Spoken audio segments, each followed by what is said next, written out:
Like the video. To Pimp a Butterfly begins with one of the greatest intros ever with Wesley's Theory, a song where the title is directly mentioned that talks about someone with impeccable talent who is susceptible to being pimped, unfortunately. Kendrick raps from the perspective of a younger K-Dot who dreams of, say it, blue-eyed devils with fat-ass monkeys, Cadillacs, and having platinum on everything. We're also introduced to the album's antagonist, Uncle Sam. Well, one of a few. In the next song, For Free, Kendrick is beginning to come into money and success. He's met by a woman who is theoretically sent by Uncle Sam to tempt him, encourage him to blow his money, buy her a new outfit for the 4th, and Kendrick responds, with all due respect. This dick ain't free. Basically saying, you want me to spend what I have? That's ironic because I was actually expecting additional compensation for the struggle I've endured. My people have been kept down for some time now, so I'm gonna need a bonus, right? So King Kunta shows us Kendrick feeling like he's essentially made it. He's the man, he's him, and now he'd like to talk some shit, right? He's going back to the hood, he's flexing, he's letting other rappers know that they can't step to him, especially if they have ghostwriters. Drake! Drake! He also subtly alludes to things that could throw him off, the allure of the yams. Can I get to the yams? Sweet yams! And our poem begins. He was conflicted, you see. Then we get to Institutionalized, where Kendrick talks about the idea of taking the homie out the hood, but not the hood out of the homie. Despite him being in the process of evolving, his homies remind him by almost running game on unsuspecting people at the BET Awards that he's not too far. What, are you okay? That he's not too far from his Compton roots. All right, are you? Oh my God. Get some water. These Walls tells a story of peak misusing your influence. Kendrick tells the story of how he sought revenge on a man who shot down his friend. Kendrick finds this man's baby mama and gives her a good, hard influence to show who's boss. In the song You, Kendrick feels terrible guilt. He contemplates ending it all because his friends from Compton are dying while he's out on the road, making big stacks, blowing racks, blowing out backs. Hey, yo, what the All of this while his people are suffering. One person in particular he promised to look after was shot while Kendrick was on tour, and Kendrick only FaceTimed him rather than going to visit him in the hospital where he ultimately passed away. Kendrick obviously did not take this well. All right, has Kendrick seeking God for guidance, catching his second win, and getting back up. He's coming to terms with what's happened and trying to move forward. But then, of course, when things start looking good and right, a new challenger appears. And it's Lucy. Derapy. I'm so excited for this. I think this song is so slept on.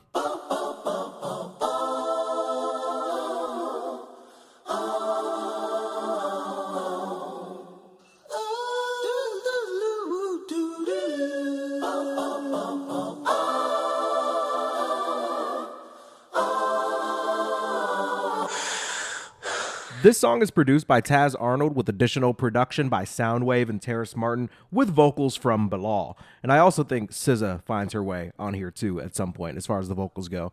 The end of the poem from last song talks about how Kendrick says he doesn't want to self-destruct. The evils of Lucy are all around him, so he went running for answers. So I'm pretty sure him breathing like this, like Shannon Sharp on an IG Live, is basically the sound of him being out of breath from running.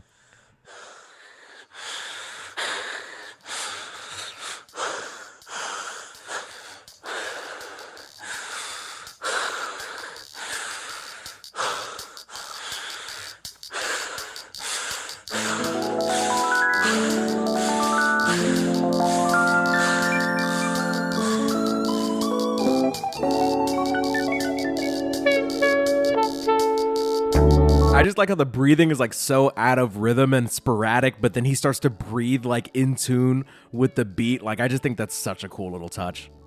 What's wrong, nigga? I thought you was keeping it gangsta. I thought this what you wanted. They say if you scared, go to church. But remember, he knows the Bible too. Now, baby, when I get you. Kendrick finds himself conflicted once again. The voice in his head is like, what's wrong, man? I thought you were keeping it gangster. I thought this is what you wanted. I think this is his conscience kind of mocking him for struggling now that he has what he asked for. Dude was about to control, alt, and delete on the song You. Just a few songs before that, he was talking about how he was a king, nobody could step to him, and I just like how Kendrick takes the things that people value about him, like his talent and his bravado and his ambition, and he shows us how his mind uses these things against him. Like, bro, you wanted fame and money and now you're depressed? Soft. That's not very Cash Money of you, my guy. Also, low-key, like the coldest, like the most scary line from the song is that they say if you're scared, go to church, but remember, He knows the Bible too. every time I hear that, like I get like chills. I'm like, damn.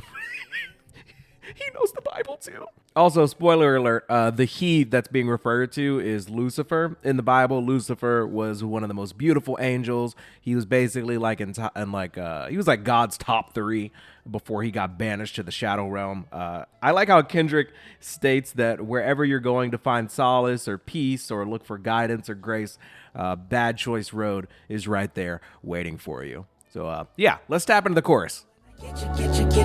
I'ma go hit the fire with you. Smoking, looking, poking the danger till I'm out with you. Cause I want you. Now, baby, when I'm riding, yeah, I'm riding dirty. Registration inside of service. Smoking, looking, drinking that potion. You can see me swerving. Cause I want you. I want you more than you know. For a chorus that's about the actual devil preying on you, it sounds pretty slick and cool and fun, and I'm pretty sure that's intentional. The chorus refers to things that Kendrick has explicitly talked about not having interest in, like the consumption of The devil's lettuce. Kendrick talked about foaming at the mouth the first time he smoked some laced ganja. Now Lucy's like, give it another try. Lucy wants Kendrick idle and riding dirty, putting him in compromising positions that will give him temporary feelings of euphoria, but may ultimately be his downfall. And what a cool, hypnotic chorus. Now let's get into the first verse. I remember you took me to a mall last week, baby. You looked me in my eyes about 4 or 5 times till I was hypnotized, and you clarified that You said Shireen ain't got nothing on Lucy. I said, you crazy? Rose are red, violets are blue, but me and you both pushing up daisies if This is at least the 3rd time the mall has been mentioned on the album. It was mentioned in Wesley's Theory and All Right, and now in For Sale. Kendrick Lamar hates them all. Shut them all down. He wants no part in it. Lucy's Allure is all about what makes you a cool rapper. Buy a chain. Buy a chain, Kendrick. Flex on them. Flex on these hoes. I also like how Shireen from Good Kid Mad City gets a name drop. If you've listened to Good Kid Mad City, you know that Shireen was unknowingly part of a scenario in which Kendrick got spooked by some dudes that knew her. Shireen was a high school fling of Kendrick's, someone he desired at a much younger age. Lucy is hitting Kendrick like, we got some things around yonder that'll make you holler. You ever heard of a blue-eyed devil with a fat-ass monkey? The roses are red, violets are blue go to show the naive mindset that Kendrick has to be tempted, and pushing up daisies ties in perfectly with the flower theme, while also showing how dangerous a relationship is with Lucy, because, you know, pushing up daisies means... It means you're underneath a lot of pressure, you know? means you're dead. Oh, well, yeah. So we're going to skip the chorus, Want you. and we're going to go ahead and hit the second verse. You said to me, you said your name was Lucy. I said, where's Ricardo? You said, oh no, not the show. Then you spit a little rap to me like this when I turned 26. I was like, oh shit. You said to me, I remember what you said too. You said, my name is Lucy Kendrick. You introduced me, Kendrick. Usually I don't do this, but I see you and me, Kendrick. Lucy give you no worries. Lucy got million stories about these rappers that I came after when they was boring. Kendrick just casually references the 1950s popular sitcom I Love Lucy with the Ricardo reference, who was her husband in that show. Kendrick then says that Lucy hit him when he was like 26 to lure him in with stories about rappers just like him, individuals who came from rough areas with no drip, no motion, as some would say, and Lucy goes on to very lightly at first encourage him to indulge. Lucy gon' fill your pockets. Lucy gon' move your mama out of Compton inside the gigantic mansion like I promised. Lucy just wants your trust and loyalty. Avoiding me, it's not so easy. I'm at these functions accordingly, Kendrick. Lucy don't slack a minute. Lucy work harder. Lucy gon' call you even when Lucy know you love your father. I'm Lucy. I loosely heard prayers on your first album, truly. Lucy don't mind, cause at the end of the day you'll pursue me. Lucy go get it. Lucy not timid. Lucy up front. Lucy got paperwork on top of paperwork. I want you to know that Lucy got you all your life. I watched you, and now you all grown up to sign this contract if that's possible. Get you. Lucy is a treacherous thought. The verse begins with, usually I don't do this. Lucy will give you no worries, right? I'm just here to tell you a few stories. Then we get into like a bargaining phase where Lucy's like, would you like, by chance, A gigantic mansion? maybe take your mom out the hood, put her in a nice house? I don't know. I just want your loyalty. Are you avoiding me? Then we transition to, I know you love God, I do. and I heard your prayers, What? but I don't care. Oh, I've got time, Kendrick. I've been watching you, buddy. And look, Lucy's gonna get it. She's not timid, all right? I've been watching you your whole life. Sign the contract. This kind of reminds me of a movie I literally just saw yesterday with my wife called Never Let Go. Not a great film, strong 4. 4. But the movie talks about the evil of the devil and how it will play tricks on you and wait patiently until you're vulnerable until you let the evil in. Good concept, poor execution. But that movie is not To Pimp a Butterfly. The lispy, desperate, and manipulative tone that Kendrick uses to embody Lucy, I think is really effective. It's unsettling. It's kind of silly at times, but ultimately it's effective. And we end the track with another hook, and we get more added to our poem here. I didn't want to self-destruct. The evils of Lucy was all around me. So I went running for answers. Until I came home. quick break in the action here before we get to Mama. Editor Derek here. We love making these episodes, but they're not easy to do. They're pretty time consuming if we're being completely honest. These shows are not monetized because we like to play the actual music so you can fully experience what we're experiencing as we create the show. But these episodes are made possible by the people who support the show directly. You can support the channel for literally $1 by becoming a member. You get access to the Derapy Discord, exclusive posts, etc. Or you can support your favorite podcast editor directly through Cash App or Venmo. Links in the description and in the pinned comment. And if you don't feel like paying for the content, you literally don't have to. But if you like the video, I'd appreciate it. I'm gonna say it right now, and I didn't get permission from the big guy on this, but if this gets 3,000 likes today, we will upload part 4 of this series tomorrow. I already said it, I'm the editor, so I'm not gonna take it out. Here's Mama. The transition from For Free Interlude to Mama is so clean. Highly recommend that you check it out. And at the end of For Free Interlude and at the end of where we leave off in the poem, Kendrick says that he's going home, and this is basically him talking to members of his community back in Compton. And may I just say, the flow to start this song is, dare I say, unmatched.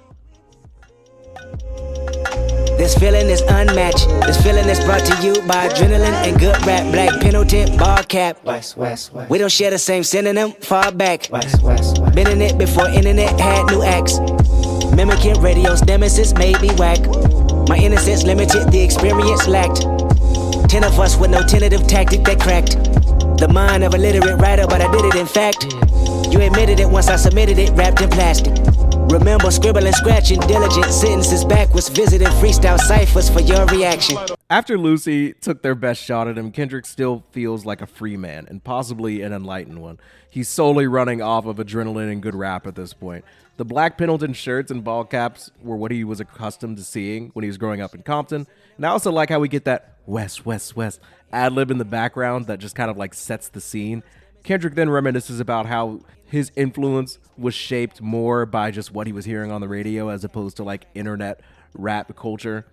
He then contrasts how he went from visiting freestyle ciphers after tons of time working on his craft to where he is now. Was visiting freestyle ciphers for your reaction. Now I can live in this stadium, pack it the fastest. Gambling Benjamin benefit, sending in traffic, spinning women in cartwheels, linen fabric on fashion, winning in every decision. Kendrick is master that mastered it, isn't it? Lovely how menaces turn attraction, pivoting rappers finishing fraction while writing blue magic. Thank God for rap. I would say it got me a plaque, but what's better than that? The fact it brought me back home. Kendrick ends each bar with the same rhyme, but you also barely notice that there are internal rhymes within each bar, which is just nuts to me. So like each bar ends with like the hard A, like rap, back, axe, whack, lack, crack. But then you also realize that there are like internal rhyme schemes that are also happening in the middle of each bar that match the middle of the last bar. So while you're getting the last bit of the bar rhyming with the last bit of the last bar, you're also getting the middle of each bar rhyming with the middle of the next bar. So you're also getting internet, nemesis, limited, tentative, literate, submitted, scribbling. It's just crazy. It's just very impressive, okay? When you put the amount of effort that Kendrick does into his rhyme scheme, it literally sounds like he's working twice as hard to vary how the sounds hit you, and I just appreciate it. Then we also have the actual content where he talks about going from freestyle ciphers to filling stadiums, and I'd love to know what Kendrick's thing with like cartwheels is, because he also mentioned doing cartwheels in his estate in Humble on Damn, but somebody fill me in on that. But he talks about the fabrics and fashion and women that he's afforded because of all of his winning decisions, and he thanks God for rap, but not just because of those things, but more importantly because it brought him back home in a way where he can celebrate instead of just survive, and the people are grateful for it. We've been waiting for you, waiting for you, waiting for you, waiting for you. I know everything, know myself, I know morality, spirituality, good and bad health, I know fatality, my haunt you, I know everything, I know Compton, I know street shit, I know shit that's conscious, I know everything, I know lawyers, advertisement and sponsors, I know wisdom, I know bad religion, I know good karma, I know everything, I know history, I know the universe works mentally, I know the perks of bullshit, is it meant for me, I know everything, I know cars, clothes, hoes, and money, I know loyalty, I know respect, I know those that's unreal, I know everything, the highs, the lows, the groupies, the junkies. I feel like I have to consciously think about what character Kendrick is playing in every verse based on the way he's like delivering the raps. So he's him, but it feels like he's talking to his mom at this point, and he's talking to her in this very like childish way, like, I know everything. Telling her how he knows it all now. He's at the age, I feel like we all get to this age where at some point we kind of feel like we get it, like we just understand life. Like I feel like I felt that way around the time I was graduating high school. Then I felt that way like a year or two after I finished college. Then I felt that way like a year or two ago. And then eventually you just get to the point where you're like, I'm never going to know everything. You're always learning. There's always more to learn. There's always ways that you can improve. If you ever feel like you know everything, that's how you know that you don't know everything. Wow. Ooh, that's a bar. I just came up with that off the top. And that's Kendrick at this point in this song. He says that he gets Compton, but he also gets Hollywood, his morality, his spirituality. He gets it all, even the fatality that's haunting him. And I'm pretty sure he's referring to that survivor's guilt, how he felt earlier in the album, where he found out that people that he knew were dying. He's like, I already yelled it out. He claims to understand everyone in the industry trying to take advantage. Cars, clothes, hoes. He's seen it all. The highs and lows, the groupies and the junkies, which I think it's very clever how he put that together. Highs because groupies are what you get with fame, but you also meet more people who are like literally high. But also groupies can like hold you down and make you complacent.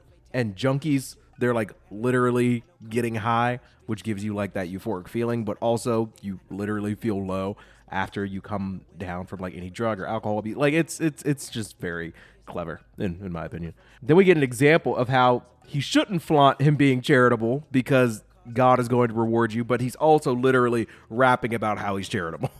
The highs, the lows, the groupies, the junkies.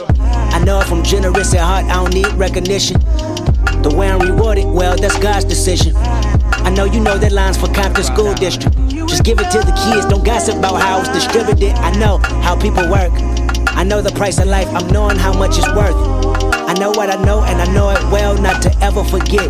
Until I realized I didn't know shit the day I came home. Drake hate incoming. Do you remember on Family Matters when Drake was like, you don't even go back to your hood and plant any money trees, even though Kendrick Lamar actually donated a bunch of money to the high school that he went to, like their jazz band, their music program there, and he literally didn't tell anybody about it.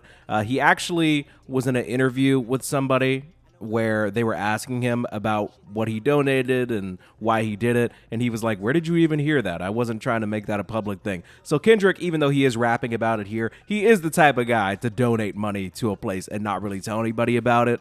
And I think that's pretty cool. It's also super lame for Drake to not even literally do a Google search to see if Kendrick has ever donated any money to Compton before putting that in a diss, but that's not what we're here to talk about today. At the end of this verse, Kendrick once again talks about how rap brought him back home, but this time he's talking about the motherland. He's talking about Africa instead of his home of Compton. He's talking about the home of African Americans before, that whole thing happened. So this verse is him talking about the perspective that he has with his experience in Africa, and that perspective comes from the form of a young child that he met that resembles some of his features. I met a little boy that resembled my features. Nappy afro, gap in the smile. Hand-me-down sneakers bounce through the crowd. Running number home men and women that crossed him. Sunbeaming on his BDBs, exhausted. Tossing footballs with his ashy black ankles. Breaking new laws, mama passed on home training. He looked at me and said, Kendrick, you do know my language. You just forgot because of what public schools had painted. Oh, I forgot, don't kill my vibe, that's right, you're famous. I used to watch on Channel 5, TV was taken. Kendrick raps about this interaction he had with a young boy in Africa that reminds him of like a younger version of him. Nappy afro, gap in his teeth, hand-me-down sneakers, etc. He paints like a very vivid image of this kid who seems like relatively happy, even though he has like obviously way less than Kendrick. Definitely no lotion. He's talking about the kid's ashy ankles. I don't know if that's called for, Kendrick. Like, we get it. Okay, he doesn't have Jergens in his home. It's not that big of a deal. No home training, running around tossing footballs. And this kid is acknowledging the language barrier between him and Kendrick, and then immediately calls him out like, Oh, you're famous. No, not trying to kill your vibe. Bitch. I watch you on the TV before our TV was taken. I don't know what that accent was. He probably didn't sound like that.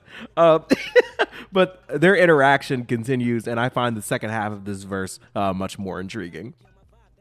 I used to watch on Channel 5, TV was taken. But never mind, you're here right now, don't you mistake it, it's just a new trip. Take a glimpse of your family ancestor, make a new list of everything you thought was progress, and that was bullshit. I know your life is full of turmoil, you're spoiled by fantasies of who you are. I feel bad for you, I can attempt to enlighten you without frightening you. If you resist, I back off quick, go catch a flight or two. But if you pick destiny over rest in peace, then be an advocate. Tell your homies especially to come back home. So this kid is absolutely lighting Kendrick up. He's like, yeah, I know you came to perform and learn more about the culture. Well, you gonna learn today. This child basically explains to Kendrick that you do not know everything, and his attempt to enlighten Dot might frighten him. Kid has bars. He says if you're not in the mood, you can go catch a flight or two. He's basically like, you could just go back and finish the rest of your tour. You could forget you ever met me. But he encourages Kendrick to be more of an advocate and tell his homies to come back home. I think the idea of this is not necessarily to ship everybody from Compton to South Africa, but rather share his wisdom with the people in the community he grew up in. As Compton continued to be like a place of danger and turmoil, Kendrick now has the influence to do something about it. We'll talk more about this when we get to how much a dollar costs. But Kendrick has multiple tools he can use to find peace, not just within himself, but the people around him. With great, With great showers come great hostility or something? I don't know. What? You guys get it.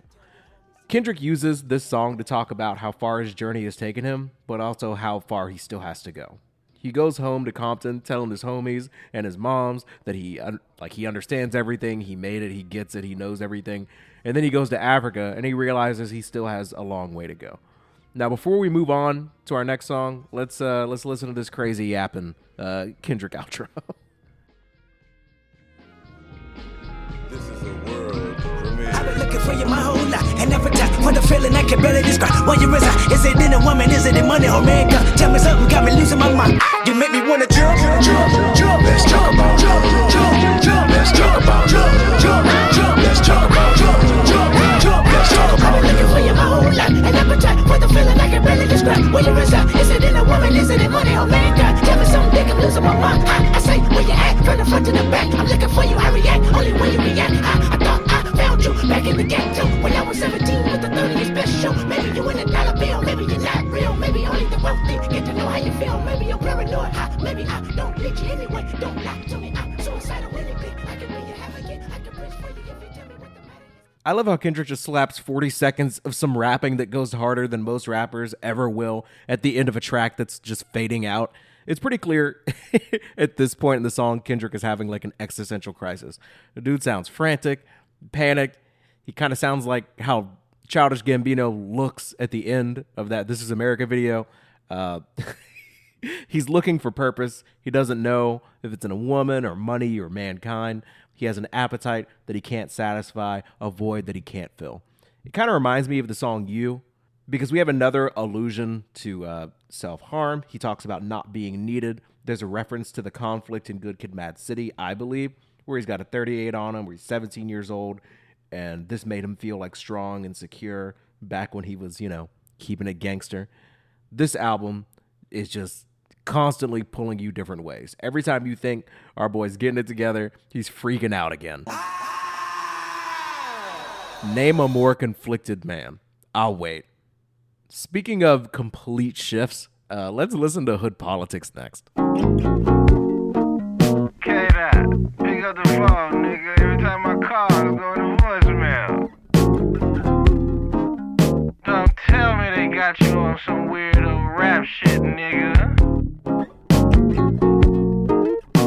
No socks and skinny jeans and shit.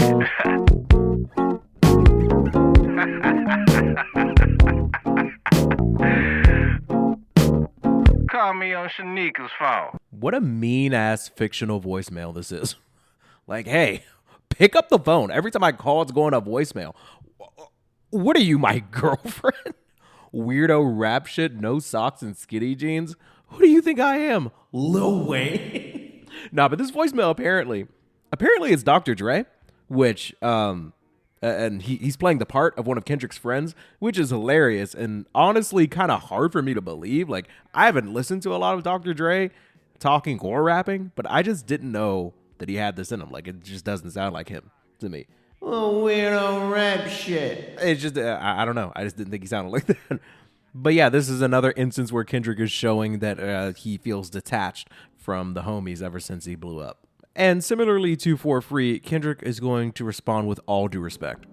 I've been A1 since day one, you niggas boo-boo. Your homeboy, your block that you're from, boo-boo. Little hoes you went to school with, boo-boo. Baby mama and your new bitch, boo-boo. We was in the hood, 14 with the deuce. 14 years later, going hard like we used to on the dead homies. On the dead homies. Imagine leaving Kendrick a voicemail where you're just giving him a hard time. You're asking if he's wearing skinny jeans now since he's too Hollywood to not pick up the phone. And Kendrick responds, Nah, I'm fucking real. You're shit. You, your little homies, your baby mother, your new bitch. You're fucking shit, mate. And that's on me dead brethren. I think it's fair to say that Kendrick is being a little bit defensive here, and he feels like he has to remind you guys how he came up for real.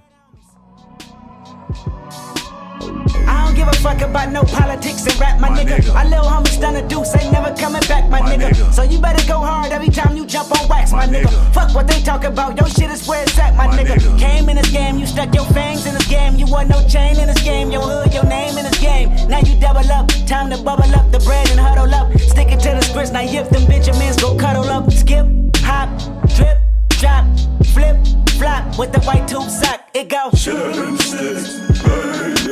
That's what the products smell like when the chemicals mix. 50 niggas salute out the Compton Zoo with the extras. Elcos, Monte Carlos, Road Kings and dressers. Rip Riders, P-Funkers, Mexicans, they fuck with you. Asians, they fuck with you. Nobody can fuck with you. I've been A1 since day one, you niggas boo-boo. Kendrick spends his first verse reminding the good people what he knows and what he's been through. He references a literal dead homie of his in Stunna Deuce, whose real name was Chad, who we talked about on the song You.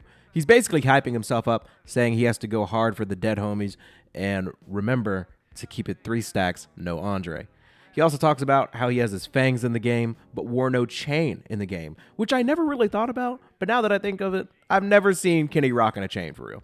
Kendrick then talks about like some wild shit involving like dipping joints or cigarettes in PCP and tripping out like, all right, man, I believe you because I have never heard of some shit like this before. He then says 50 niggas salute, which was tattooed on Tupac's chest along with the AK-47, basically saying that if black people from all 50 states united, they'd be stronger than any weapon. Right after, he was referring to the Compton Zoo, which is basically a reference to the Brooklyn Zoo. It's called the Brooklyn Zoo because basically, like, it is absolutely wild over there considering all of the gang violence that's going on. And basically Kendrick is saying, yeah, there's a California version of that. This is also a reference to, or it may be also kind of playing on that like racial stereotype that like black people are animals. We'll talk about that more on The Black or the Berry. I'm the biggest hypocrite in 2000. Kendrick talks about how California basically has their own version of a Compton Zoo with a variety of gangs that include many different races and ethnicities. He's basically saying if those gangs were to unite, no one could fuck with them. And frankly, I agree. I wouldn't want to fuck with one member of one gang. After this, Kendrick performs the chorus where Friendly Reminder. After this, Kendrick performs the chorus again where Friendly Reminder, you and everyone you know are boo-boo. I also forgot to mention he said he was 14 in the hood with the deuce, which is a 22 caliber weapon, a firearm. Crazy. When I was 14, I was watching Naruto and getting bullied over wearing bifocals. Kendrick had a weapon. Anyways, here's the second verse. Hopped out the caddy, just got my dick sucked. The little homies called and said the enemies that clicked up. Oh yeah, Pook don't wanna squabble with me, Vadio. Oh yeah, tell them they can run it for the cardio. Oh yeah, everything is scandalous. Slow motion for the ambulance. The project filled with cameras. The LAPD gambling, scrambling. Football numbers slandering. Niggas' names on paper, you snitched all summer. Streets don't fail me now. They tell me it's a new gang in town. From Compton to Congress.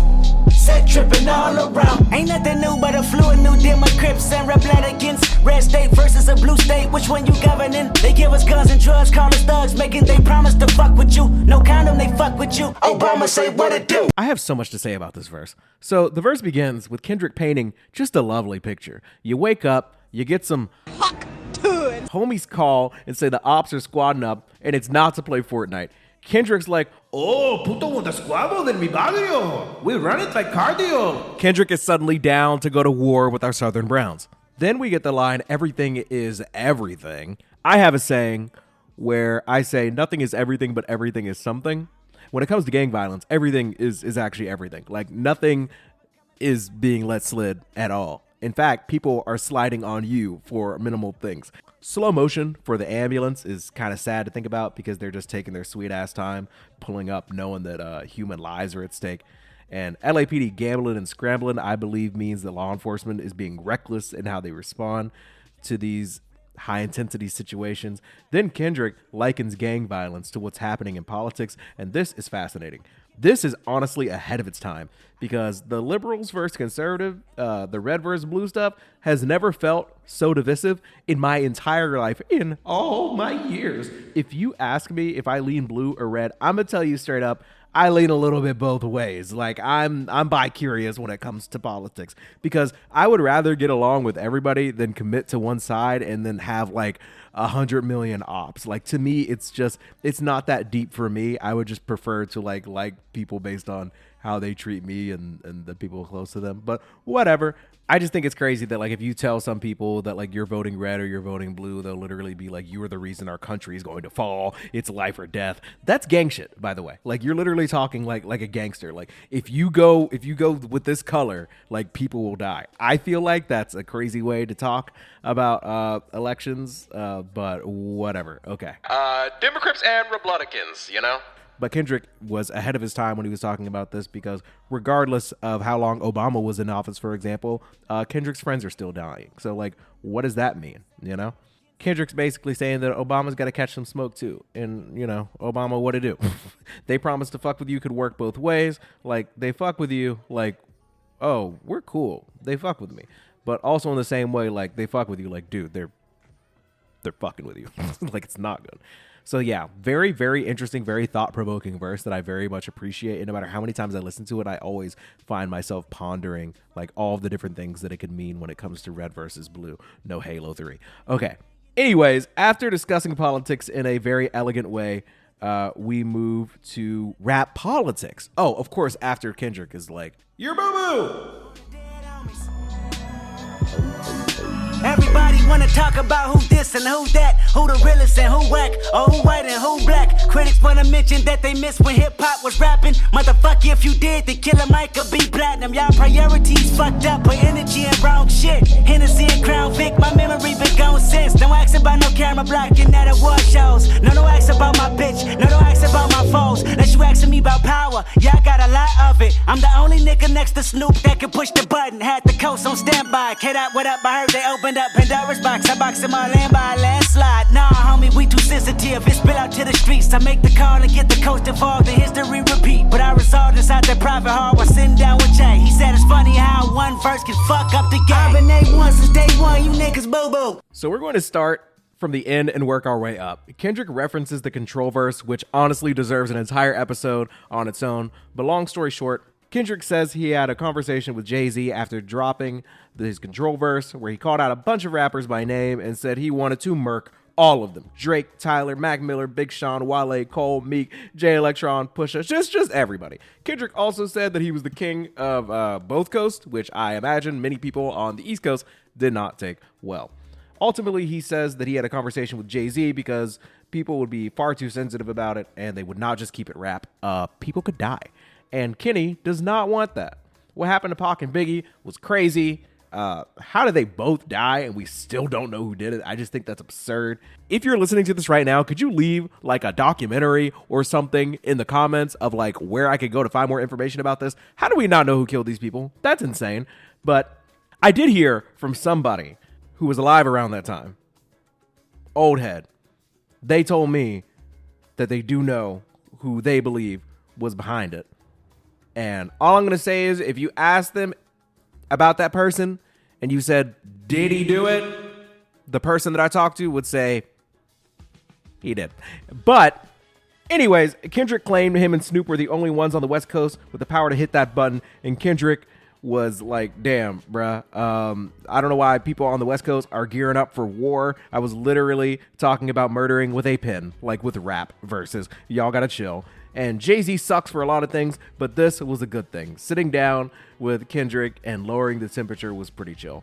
I also like the Killer Mike shout out in this verse. Killer Mike is that motherfucking dude, okay? He has been getting his props these past few years, but back when this album dropped, Pimp a Butterfly, no one was really talking about him like that, and that's sad, bro. I listened to his newest joint a little while ago, and there's this one song called Slummer, and I'm gonna be honest with you, it has one of the greatest instrumentals I've ever heard in a rap song. That shit goes crazy. But yeah, Kendrick wraps up this song by saying many people in the rap game's energy is in the wrong shit and they need to simply do better like he is. I feel like there's no better album to say that on than To Pimp a Butterfly. And finally, to wrap up today's episode before we get to our like legitimate outro with shout outs and etc., we're going to finish with a reading just how this song ended with Kendrick's poem with a few additional lines. Now listen, yeah, I remember you was conflicted, misusing your influence. Look, mate, sometimes I did the same. Abusing my power, full of resentment, all right? And this resentment, yeah, it turned into a deep depression. I was screaming in the hotel room. Ow! Listen, didn't want to self-destruct, yeah? He was a Lucy all around me. So I went running, yeah? Running for answers until I came home. Didn't stop me, survivor's guilt, yeah? I was going back and forth, trying to convince myself the stripes I earned, yeah? And maybe how A1 my foundation was. But my loved ones, while they was fighting a continuous war back in the city, I was entering a new one. Isn't it? This song perfectly transitions into how much a dollar costs, and I am so excited to talk about this next 3-song stretch, but I've spent all day on this, and my editor has so much to do when it comes to this episode. Thank you so much for taking the time to listen to this. Please let me know out of these 3 songs, which was your favorite, and please, please, please, if you made it this far, like the video. Depending on some random number of likes that maybe my editor will come up with, I might be back at it again tomorrow. Otherwise, I'm going to take a break from talking about this album because I've spent so much time listening to it and talking about it. But yeah, that's all I got for you. These episodes are not monetized because we are playing the music, so we literally will not make $1 off of this video unless you decide to support the channel. For literally $1, you can become a member, get access to exclusive posts and the Derapy Discord, or you can choose our $5 membership tier option and become a certified therapist and get a shout out at the end of the episode like this. Shout out to Johnny Car Wash, Dre Benoit, Jordan, On the Hunt Productions, Frame Rate, DC, Ethan Throwaway Beats, Messina, Emma McCoy, Agony, Rich Mixed, Nate Rubin, Stout Shako, High 3, Thomas the Dank Engine, and Cuts by Reggie. Love you, mean it. Enjoy the outro.